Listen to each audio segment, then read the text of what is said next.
Hello everyone, welcome to Barca News. It is May 10th, 2025, and Barcelona's preseason tour is officially set as the team will be headed to both Japan and South Korea. Also, the Real Madrid legend Toni Kroos has praised Barcelona. And finally, it's reported that Manchester United are seriously interested in paying Ronald Araujo's release clause. We have a lot to discuss, so let's begin.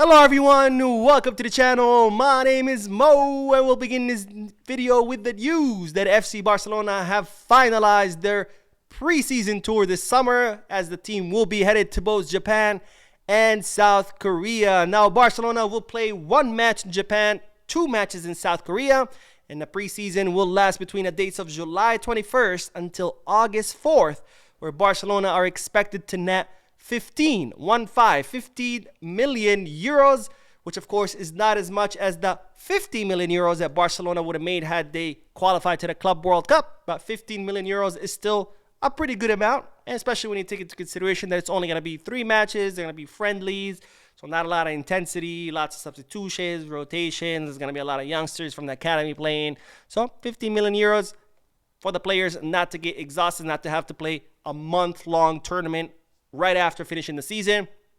I think, at least in my opinion, that's a pretty good deal. Anyways, on to the next bit of news, and I hope you are sitting down for this one, because, ladies and gentlemen, reports are stating that the Polish referee Simon Marchiniac is being considered for the final of the Champions League between PSG and Inter Milan. Yes, you heard that correctly. Simon Marchiniac, the Madridista Simon Marchiniac, who robbed Barcelona in broad daylight in the second leg of the semifinal between Barcelona and Inter Milan, is being considered, seriously being considered, for the final between PSG and Inter Milan, which is absolutely insane, because after that terrible performance, here they're trying to reward him. Like, good job on being a shitty referee. Here's a final. Because apparently in football, that's how things work. The worse you do, the more you get rewarded. Not to mention, traditionally speaking, usually refs from semifinals are never considered for the final because they already refed teams that are in the final. But Infantino doesn't care. Infantino's just happy that his team, Inter Milan, are in the final, and he hopes they win the Champions League, and he also hopes they win the Club World Cup. Anyway, speaking of the Champions League, Toni Kroos has praised Barcelona after their exit out of the European competition, and this is what the Real Madrid legend had to say. Barcelona defend high up the pitch, which naturally leaves them open against strong teams, hence conceding 7 goals across both legs. But we should enjoy their style. From the 45th minute onwards, they found spaces. They broke through a top-tier defense, and that deserves massive credit.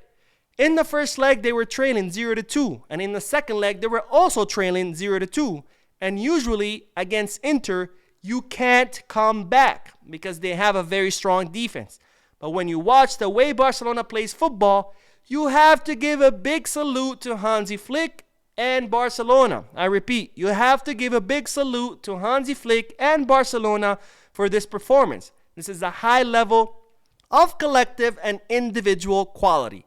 This is high-level football, both individually and collectively. And it surprised me how Inter looked weak defensively against them, not just in one match, but in 2. Now, I'm very, very glad that Toni Kroos said this, because since Barcelona's exit out of the Champions League, the Real Madrid media have been on overdrive, talking about Barcelona have a defense problem. The high line is too risky. The offside trap doesn't work. Flick's system is garbage. And if you concede 7 goals, then you're not going to make it to the final. And which my answer to that was, well, what if you score 6 goals? Which is how many Barcelona scored. Is that good enough to make it to a final? Because there have been plenty of teams that made it to the final by scoring a lot less. But anyways, that's not the point here. I'm glad Toni Kroos said this, because Barcelona don't have a defense problem. Barcelona are an offensive team. They've always been an offensive team. Barcelona are a team that attacks with all 11 players. And I say 11 because the build-up starts with the goalkeeper. And Barcelona goalkeepers are always expected to play high up the pitch. So when you attack with all 11 players, of course you're going to concede goals. Because if all your players are attacking, they're not defending. And if you're not defending, of course you're going to concede. But you know what else you're going to do? You're also going to score a lot of goals. So it's not that Barcelona have a defense problem. That's just a result of their style. It's a byproduct of their style. Because if you're an offensive team, yes, you're going to get scored on a lot, but also you're going to score a lot. On the other hand, you have teams that park the bus. They don't get scored on, but guess what? They also don't score. Does that mean they have an offensive problem? No. It's because that's a byproduct of their style. If all 11 players are defending, it's very hard to score. So yes, they don't get scored on, but they also don't score. The same way Barcelona score a lot, but they also get scored on. It's one way or the other. You cannot have it both ways. It's just a result of how you play. Now you know who does have a problem. It's Inter Milan, which nobody's talking about. Because guess what? Inter Milan are a defensive team. They defend with all 11 players. They have the best defense in all of Europe. They have conceded the least amount of goals in all of Europe. And yet, Barcelona scored 6 goals against them. So if you're a defensive team that's expected not to concede goals and you end up conceding, shouldn't that be talked about? Because the problem would have been with Barcelona had they not scored goals, because they're an offensive team who are expected to score goals. And if they don't score goals, then that's a problem. But they did score goals. You see the flaw in this argument of saying, oh, Barcelona conceded, therefore there's a problem there? And it seems that Toni Kroos agrees with me. Now, the craziest thing about all of this is that you expect this kind of talk out of the Real Madrid media because they're mad. They're mad that Barcelona are doing well. They're mad that Barcelona have humiliated Real Madrid several times. They're mad that Barcelona have defeated Real Madrid in 2 finals. So you expect them to knock Barcelona down. But when I hear it from Barcelona fans themselves, Barcelona fans who up to the semifinals, they were so happy about the system. Oh, the Flick is amazing. The system is great. So many thrashings. 2 trophies already, so many remontadas, and then the first match we lose. Oh, that's it. Throw it all out the window. It's all shit. Barcelona have a problem. Flick is garbage.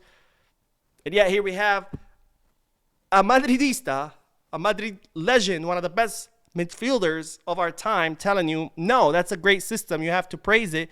Sure, you concede, but you also score a lot of goals, and it's a very entertaining system to watch. So you can't have it both ways. But anyways, on to the next bit of news, because, ladies and gentlemen, Manchester United are seriously considering paying Ronald Araujo's release clause. Now, as you know, Ronald Araujo renewed recently until 2031, and in his contract, his release clause goes down all the way to 65 million euros during the first 15 days of the summer transfer market. And it's reported that Manchester United, who have been rebuilding their team for the last 2 decades, this project is extremely long. I don't know what's going on. But anyways, Manchester United, as part of their rebuilding efforts, are considering paying the release clause for Ronald Araujo, who for now his future is uncertain. And actually, reporters in Uruguay who are close to Araujo's circle are stating that Araujo at the end of the season will sit down with his agent, his family, those who are close to him, and will discuss his situation at Barcelona, because it's not too clear whether Araujo wants to continue or not. And if he doesn't, well, it looks like Manchester United could be a destination for him. So please, Manchester United, take him off our hands. Thank you very much. I would gladly appreciate it. But anyways, of course, I do want to hear you guys' thoughts. Do you think Barcelona should offload Araujo? Yes, no, let me know down below in the comment section. And speaking of Araujo, of course, one player who could replace him is Jonathan Tah, whose contract will expire in a few weeks, and he will become a free agent. And Jonathan Tah was, of course, linked heavily to Barcelona, but then Barcelona put the brakes on the negotiations because they first wanted to know what's going to happen with their center backs. And now that there's talks about Araujo perhaps leaving, it's reported that Barcelona have reached out to Jonathan Tah's agent, Pini Zahabi, telling them, hold on, man, put the brakes on any negotiations you're doing because we want to wait until we see what happens with our center backs to see if we want to sign Jonathan Tah. But of course, time is not on the side of Barcelona because Tah has already begun negotiations with Bayern Munich. So we'll see whether Tah is going to want to wait or whether he will want to seal his future pretty soon. Anyways, that is all the news for this video. I did upload another video a few moments ago. If you haven't seen it yet, make sure to check it out. Don't forget to hit the like button, subscribe to the channel, drop a comment. And as always, Visca Barça.